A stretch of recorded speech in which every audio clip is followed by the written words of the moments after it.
Hello, hello, everyone. It's been a long time. Oh my, we are back on. We had to take a break for a little bit because I think Joey was doing some life things and stuff, and it kind of gets in the way sometimes. And what are you gonna do? But anyways, we are back, and I am glad that you're back, Joey. How are you doing? I'm all right. I loved your jingle in the beginning of this. That was great. Oh, no, Um, I'll how are you doing? I'm okay. I'm ready. I'm fired up for this episode since it's been a while. I figured we take the approach of this is going to be a little bit looser, more of a like a therapy session for us, Yeah. so to speak. Today, what I think we should talk about is in regards to how did you get started and a bit of self-examination. I firmly believe any creative type is at the very least a little bit open-minded and thoughtful and explores philosophy that they can either align with or use to I don't know. You know what I'm talking about, right?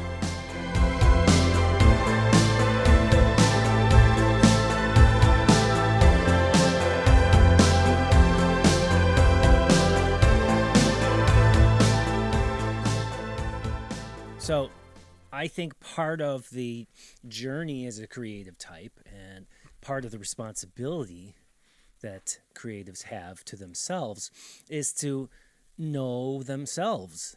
The sort of I don't know. You remember we went to I think one of the first college courses that you and I had, Joey, was a Nicomachean ethics class, Yeah. and to this day, I'm not sure what Nicomachean ethics is, but I just remember I remember that part of philosophy and these big ideas that come from it is understanding the world around the world around us, and our own selves. Yes. So I think today we should take a look at where did we come from as musicians, artists, creative types? What happened? What was the Big Bang?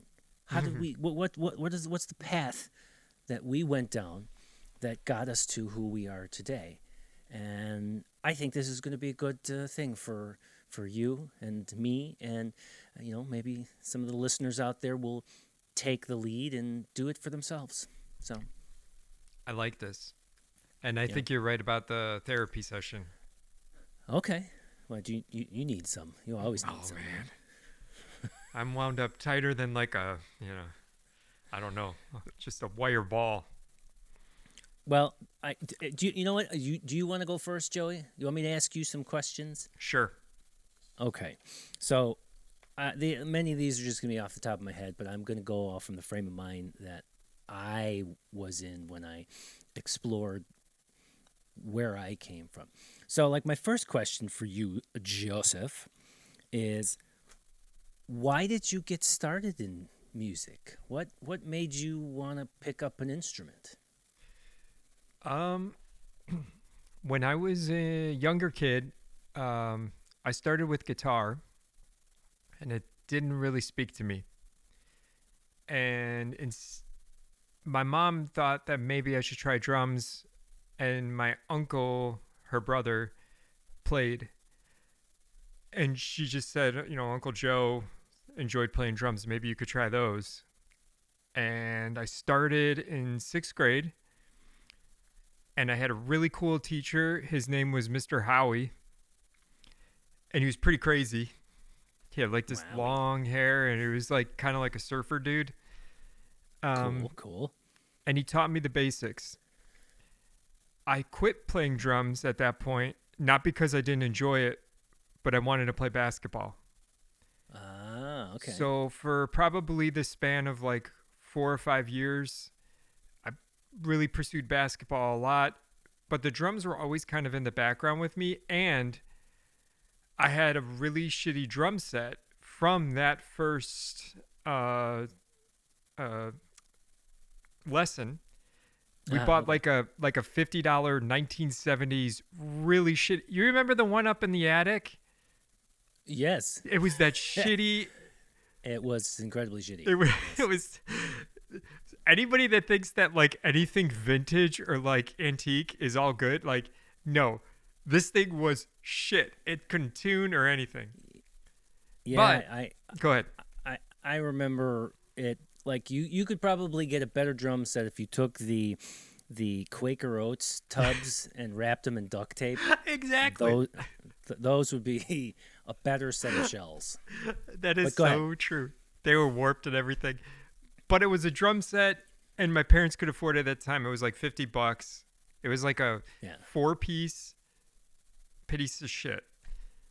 Well, I still kept it in the basement, and as basketball, like I started to lose touch with basketball, I went back downstairs and I started to kind of fiddle around with it more and more. And this was probably like when I was like 15, probably around there. And my brother was playing guitar for a long period of time at that point. So my brother kind of asked me too, like, hey, why don't you pick those up again and we could jam a little bit? So I got excited and I started to just learn. Well, at that point, like alternative 90s rock was huge. And Yeah. Okay. and that's like for me personally, and I know you grew up on it too, but like that was my bread and butter of like wanting to play music, because alternative music was the cool thing, alternative 90s music. Oh yeah. Yeah. And so I wanted to learn Matchbox 20, Third Eye Blind, like all those alternative 90s bands. Their song come on the radio and it was like, I want to learn how to play that. Was I good? No. We all had to start somewhere. Exactly. So for me though, that it wasn't really like somebody being like in my face about it. It was kind of a fluke accident, and then it just gravitated to me and I got lucky and I really fell in love with it. And then since I was 16, I was consistently playing at that point, you know. And I'm not going to go into influences at this point yet, because I'm going to let you kind of do it, but that's how I got started. And I like that it's not that typical like I went into a music shop or something and I started to play. It wasn't any. It was just a lucky accident that I got to play or whatever. Okay. How about you? Oh man. For me, if I'm gonna go all the way back to, I remember as a young kid. You guys, the listeners out there, can do the math and figure this out for yourselves. But I remember riding in the car almost religiously every, I don't know, Saturday or Sunday, in my mom's car driving to my aunt's house. And my mother, of course, had control over the radio station. And all of these songs from the 80s that were on the radio just started to seep into my brain. Like Tears for Fears, Cyndi Lauper, even El DeBarge, like these really poppy 80s tunes. And then a blend of, 70s vibe, because I honestly, in my opinion, when it comes to like decades, there's always a 5-year overlap. So if it's 1980, you're still getting stuff from 75 to 1980, and vice versa. Like, and once you're into 1985, you're still getting like. So there was this overlap of 70s music and bright, vibrant, colorful, candy pop 80s music from Michael Jackson. Just go down the whole list. Hall & Oates. So going from growing up listening to all of these kind of formulaic sounds, the formula that pop music uses, it's just burnt, it's just crushed right into the back of my brain. It's like in there. And I remember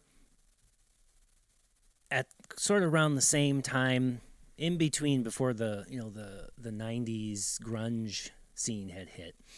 I remember my mom had CDs, or not, well, she might have had a CD at the time, CDs of Derek and the Dominoes. And I got into listening to some Derek and the Dominoes. And I'm like, well, who's this guitar player? My mom says, well, that's Eric Clapton. Oh, awesome. So I looked into Eric Clapton. And then I was like, well, who inspires this dude? And then it led me down the road of, like, well, the blues greats are the ones that inspired him. So I'm like, then I'm learning about Buddy Guy, Muddy Waters, John Lee Hooker. Yeah. I grew up watching the Blues Brothers movie. Should I have as a kid? I don't know. But it was part of the fiber that started to burn in my brains here. Well, not to mention you grew up in Chicago, the home of the blues, and that aspect of, like, you know. Oh yeah, 100%. It is part of the stereotypical fiber of Chicago, and I just love it. It just became part of my DNA. Yeah.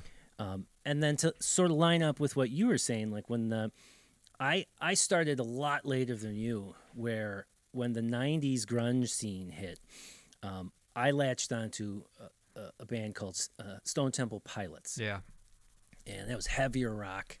And prior to that, I had heard Eric Clapton, which was kind of a solo artist, and all of these blues guys that were solo artists or solo expressionists in their own form. And then, of course, Slash was in the mix, and I thought I wanted to be Slash. But then I came onto STP, and Rob DeLeo, who is Dean DeLeo. I'm sorry. Dean DeLeo is the lead guitarist of STP, and I'm like, oh my God, what that guy's doing is so I wanted to be him, like kind of like you were saying, like you wanted to play those songs that you heard on the radio. And it wasn't until 1999 when I met a great friend of mine, Brian McGrath, and he had, like, we were just young, sloppy teenagers at the time, and he had already, like, he had guitars and he had a drum kit and a keyboard in his dank basement, and we'd spend hours down there. And at some point, I'm like, man, I really want to do this too. This is like, I really enjoy watching him play this music. Like this, I got to do this. And it was, summer of '99, almost Bryan Adams-esque. Mm-hmm. I said to my mom, come on, let's go to Guitar Center. I want to try and learn how to play guitar. And she said, okay. Went, got my first acoustic guitar. But oddly enough, over the course of like the next few weeks, the friends in the group,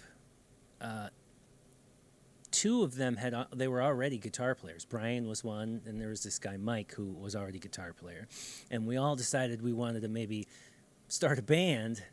And then another guy wanted to play bass, and I said, well, I'll just learn how to play drums so that we have a full band. And I was a drummer for maybe a year, and I was nowhere near I could play one drum pattern as long as you want me to play it. I knew two fills, and every song we played, or every song that we tried to write and play, I played that same pattern and those same two fills over and over and over again. It was really bad. So I just leaned hard into guitar. So that's where I got started. Those guys that you started a band with, those were all guys that I went to high school with. Oh, yeah? That's okay. So that's what's so funny. Like, our story, not to get into it or whatever, but it's like funny. We lived, a mile from each other, but we just went to different schools and met in college. And at that point, you were playing guitar because you were actually, like, you and I were, like, messing around a lot with, like, music stuff. It was pretty fun. Absolutely. I still have a lot of the recordings that we did on my what I think is my Fostex Yes. GF80. Yes. And that's exactly. It's funny because you brought up the blues in Chicago, and as a drummer, I loved listening to blues music. Muddy Waters is still one of my favorite. Yeah. And I know that's more Mississippi Delta blues, but still. Oh, it's all the same. Yeah. It's all the same. It's all good. Yeah. I would like to go even further and ask you, all right, so you started out, you caught the bug, certain kinds of music got you interested in it. What, like, I imagine, at least for myself, there's kind of a step that you take where, as a musician at least, where you sort of start to look for what style defines you, or what, like, you start leaning in a direction of, like, maybe a genre or a musical preference or something in the music sphere that you're either listening to, or you're just, sometimes it's like you physically or inherently, it's easier for you to play, say, jazz than it is for you know rock and roll or something. Like, when did you diverge from being a sponge for everything to sort of specifying or finding narrowing your field of vision in regards to playing your instrument? It's funny. I think for me it was reverse, because when I started off, like I was saying, I was so pigeonholed into like alternative 90s rock, and there was nothing wrong with it. It's straightforward rock. It was really like good for me to understand the structure and foundation of like basic drumming, and understanding. It wasn't until I got to be in a bigger band, the KK band, and I really dove into like retaking lessons again. And one of the instructors I had was a really good jazz drummer, and he opened my mind and like my ability with jazz drumming. Jazz drumming is incredibly difficult, at least for me. I absolutely love it. There's so much technique in it that you can adopt and bring into other elements of musical and like music styles. Yeah. So for me, it was I didn't expand anything until I was older, and part of me is mad at myself. I was so influenced by other people in my bands. I won't name names, but they would be very negative about anything that didn't pertain to hard rock or this is cool, not that. That's stupid, So it started. That started to influence me a little bit into going into more hard rock. I love hard rock, but then it would start to grapple into metal, and I mean metal with like radio metal, not like crazy Lamb of God, like screaming, like Tool metal and stuff. But it wasn't. I hate, and I don't even want to get into this, but we're going to talk therapy. You're gatekeepers. getting in it now. When you're young, especially in like your late teens, early 20s, you're so influenced by gatekeepers. And as we get older, we're like, I don't give a shit. I want to listen to all this stuff. I want to play everything. Yeah. Like, that's what makes you way better of a musician. So for me, it was reverse, basically. The long end of the story is I didn't wind up expanding my thought process until later on. And just recently with you and I, like, doing the Downside Up stuff, like, you were really heavily influenced by 80s stuff. And it took me, like, writing 80s stuff to realize how influenced I was by all that stuff that you were talking about. And it, like, really speaks to my heart. It's like, I love this stuff. It's just so, like, fun to... And pop music in general, it's meant to just be appreciated by everybody. Sure. And so Sure. later on is where I started to appreciate and stop being like a gatekeeper and being like, no, the pop music's amazing. There's a reason Yeah. it's amazing. There's a reason certain aspects of country music are amazing. You know, country. There's musicians who are so.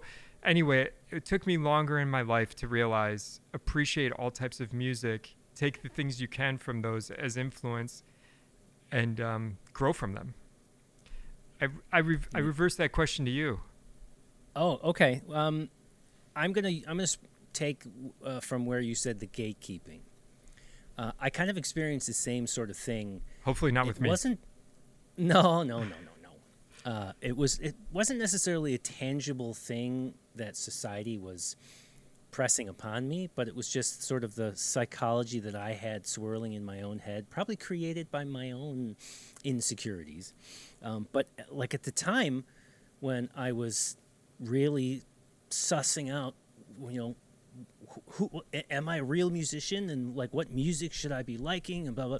It was during the '90s grunge era and then the heavy rock era, and all of the heavy rock was predominantly on the radio, and I thought that well that's where I should be leaning. Like I like this stuff. Well, maybe that's me. And the kind of idea of gatekeeping in my mind, I thought that any other music was either, oh, that's dorky music or that's girl music or, Yeah. Really misogynist, poor ideas, like just terrible, terrible things to say about the music. But because Yes. I was this young teenager trying to be cool, I was trying to latch on to what was the most cool thing. And, well, that's what I should be. And later on in life, I realized that pop sensibility that I loved, I was actually missing out on a whole movement of music called jangle pop. And to give you an idea of some of the artists that come out of jangle pop, two of the biggest ones that I can throw out to you is Toad the Wet Sprocket Oh, yeah. and the Gin Blossoms. And I had this huge just renaissance period, like mid-college, and I realized, oh my God, the Gin Blossoms and the way that they write and craft their songs is absolutely amazing. And it's pop music. And I ignored it for Yeah. years because it wasn't heavy or it wasn't tough music or it wasn't the mainstream stuff. And at the time I realized it, I'm like, oh my God, I'm kicking myself for missing out on so much of it. Mm-hmm. But what's fantastic now is I can go down the rabbit hole, and there are so many bands now that I had no idea existed that are in the jangle pop like range, and even some of the foundational bands like Big Star. It was influential to every single jangle pop artist that came afterwards. So, to your point of the gatekeeping thing, I had kind of the same experience where something psychologically in my brain didn't allow me to it didn't say it was okay for me to go listen to anything else. But now I'm like, wow, I think I found my identity as as an artist. Like this influence is there, and like this is my train, man. This is what I'm jumping on. So Isn't it cool when you find that it like it's not that the songwriting comes easier, but it's like you just feel at home. yeah, It's 100%. and it's not a comfort thing, it's just like you know where your lane is in a way, if that makes sense. Like I would go further to say that not only do you know your lane, but you know where your instincts are. And if you stop resisting your instincts in the creative process, it all just comes pouring out. And your appreciations, and plus, I imagine it's for a lot of people as a musician, you've spent years and years and years listening to all this music, and it programs you and puts ideas and sensibilities and tempos and rhythms and, you know, little idiosyncrasies from the music you're listening to programmed into your brain. And if you run into the situation of where like you're trying to play only heavy metal, but you don't really listen to heavy metal, Yeah. well, that's not what your instincts are. Yeah. Because, you know, and it's funny because my wife and I, we had just seen Sierra Farrell, and she had talked about how she has many, many, many, many influences that inspire her in her music. And if you listen really closely to how she's doing melodies and some of the songs that they've written, it's this wonderful blend of like old school country, 1940s, 30s, and 40s jazz, and some of her vocal lines that she sings are reminiscent of like Asian patterns in Asian music, either Chinese or Japanese or Korean, like very specific kind of to those ethnicities. And it's unbelievable to think that if you just ignored all that Yeah. and only tried to produce this kind of music, you know, with a narrow frame of perspective, all of that, like the beautiful music that comes from just listening to what your heart is telling you to Yeah. like produce it's undeniable. And I hope that there are people out there who don't continue to do that, and people out there that decide that I am going to let my freak flag fly. I'm going with my heart. So I agree.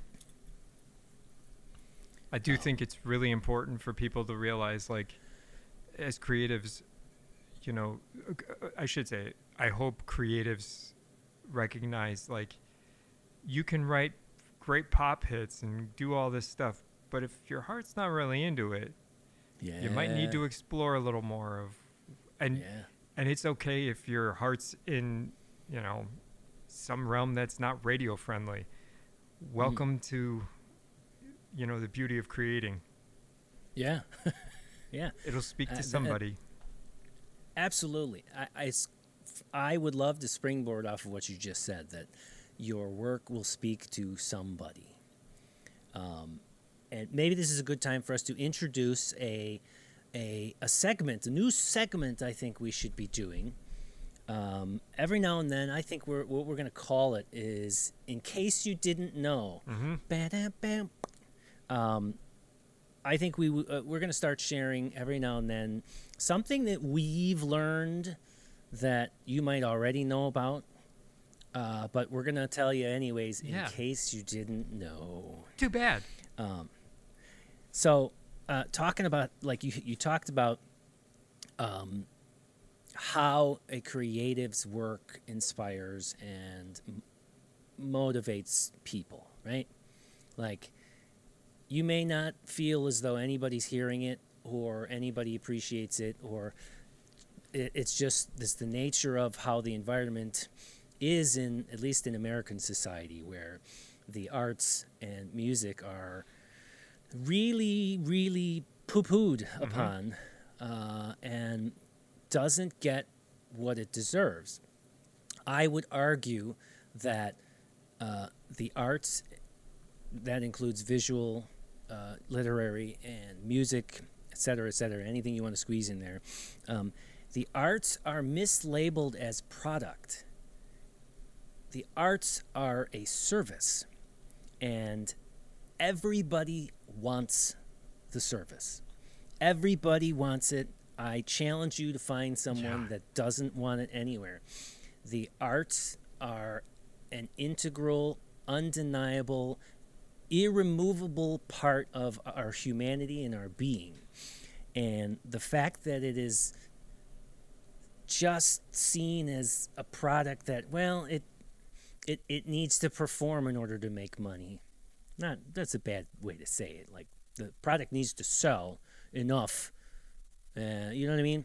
Mm-hmm. Whereas, no, it is a service. Creatives do a service for humanity and people that cannot do it, that cannot create it for themselves in order to enrich their own lives. So, in our segment of, in case you didn't know, I looked up a couple statistics here. Joey has the link to this, and hopefully he'll be able to put this in the information. But this is an article from Forbes magazine as of October 16th, 2023. A little out of date, but my understanding is with statistics and such, you need time to compile them to understand it. So this article, it says the title here is "The Economic Impact of Local Arts and Culture Businesses." It is an article done by Timothy J. McClimmon.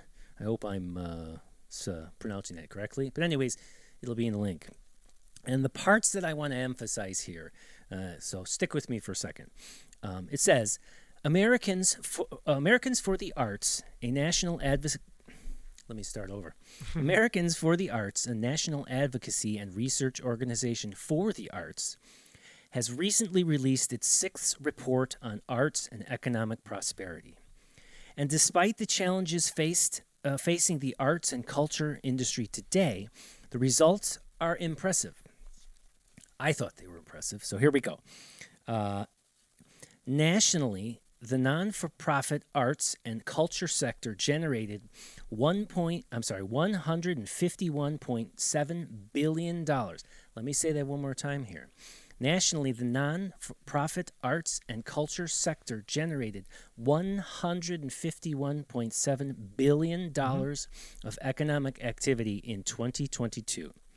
$73.3 billion in spending by arts and culture organizations, and an additional $78.4 billion in event-related expenditures by their audiences.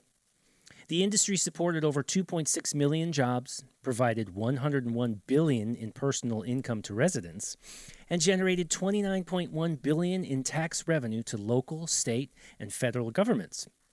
Quote, mayors understand the connection between the arts industry and city revenues. Arts activity creates thousands of direct and indirect jobs and generates billions in government and business revenues. The arts also make our cities destinations for tourists, help attract and retain businesses, and play an important role in the economic revitalization of cities and the vibrancy of our neighborhoods. End quote.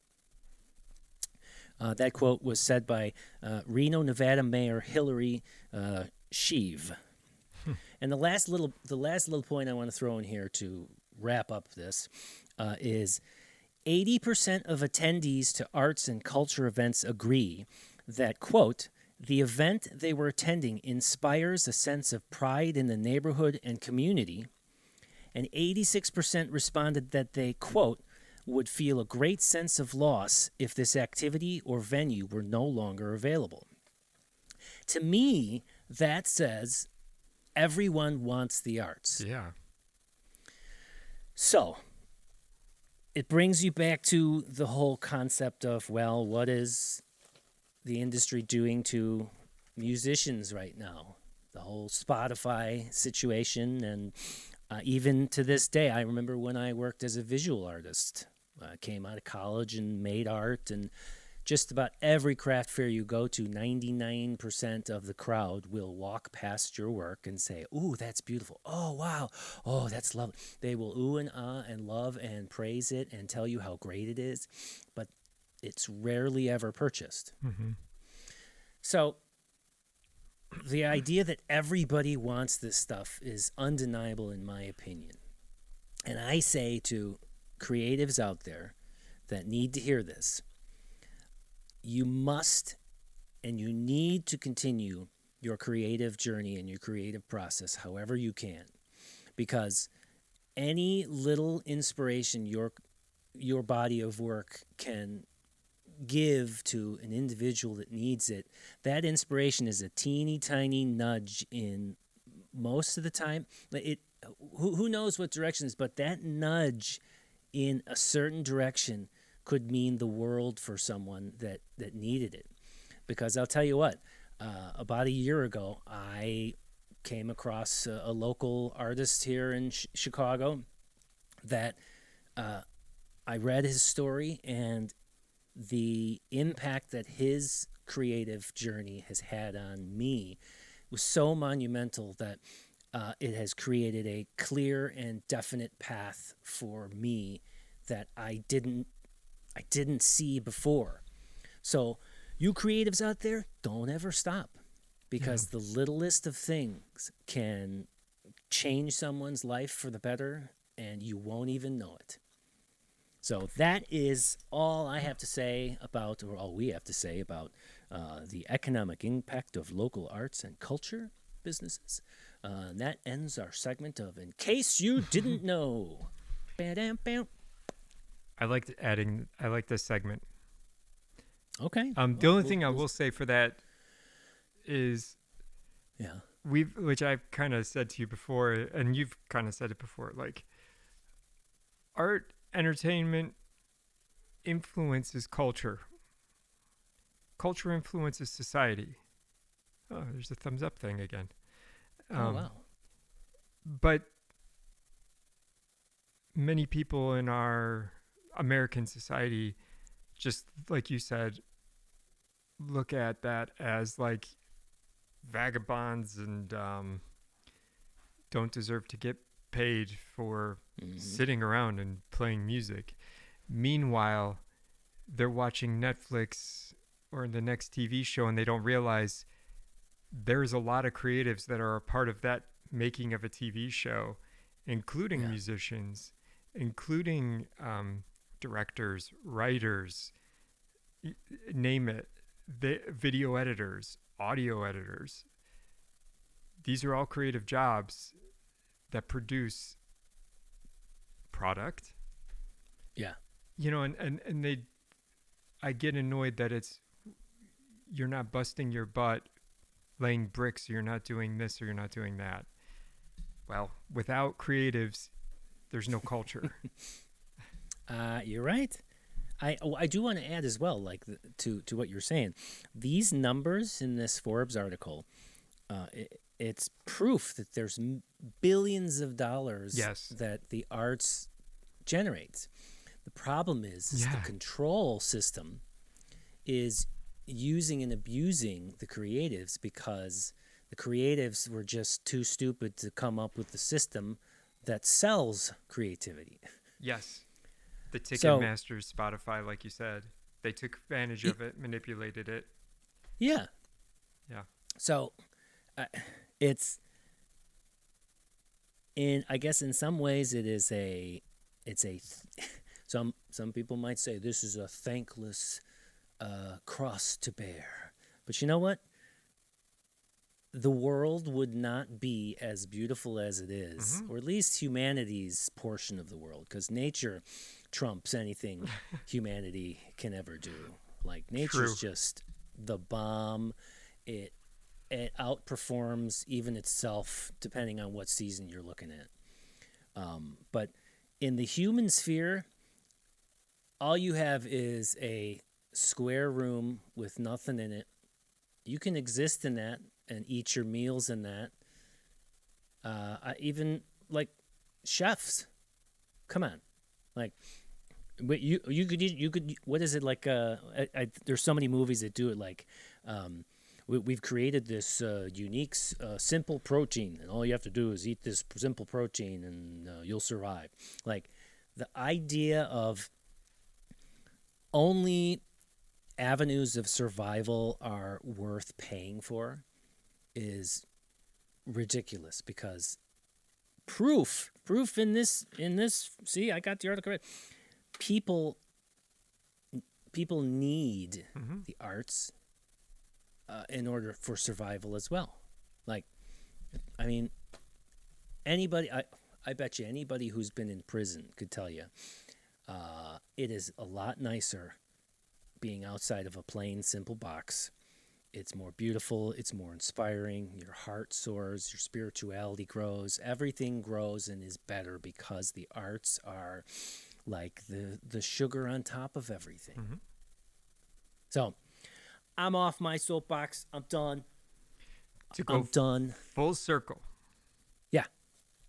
That is how I think you and I were influenced, was society and culture at that time showing us something, because if we were just in a square box, Yeah. there would have never been an influence of any kind. So it always goes back to the argument of there's a reason the arts are so coveted and are needed and should be in schools and education systems and should be nurtured and brought in. But like you said, I'm going to get off my soapbox, but I think that article proves a lot. All right. Well, we should probably wrap it up anyway. Yeah. Okay. So I say that is I feel that was a pretty good therapy session here. Yeah. Evaluating, self-examination in the good way. Don't get kinky. Mm-hmm. So I feel really good about it. How do you feel, Joe? I feel good. I feel like I went through a transferring of some sorts. Oh, good. All right, well, that concludes our episode for today. Joey, thanks for letting me take the lead, and hopefully everyone out there is having a good morning, afternoon, or evening. It depends on when you're listening. Either way, thanks for tuning in. Leave comments if you like. We know there's the trolls are going to be out, but we'll weed those out, and we like to hear what good people have to say. Wink, wink. Thanks for listening. Yes. Click subscribe, hit the bell, jingle jangle. All that good stuff. All the what do the kids say? I don't know. Anyways, thanks for tuning in. That does it for today's episode of the podcast. You guys have a good one.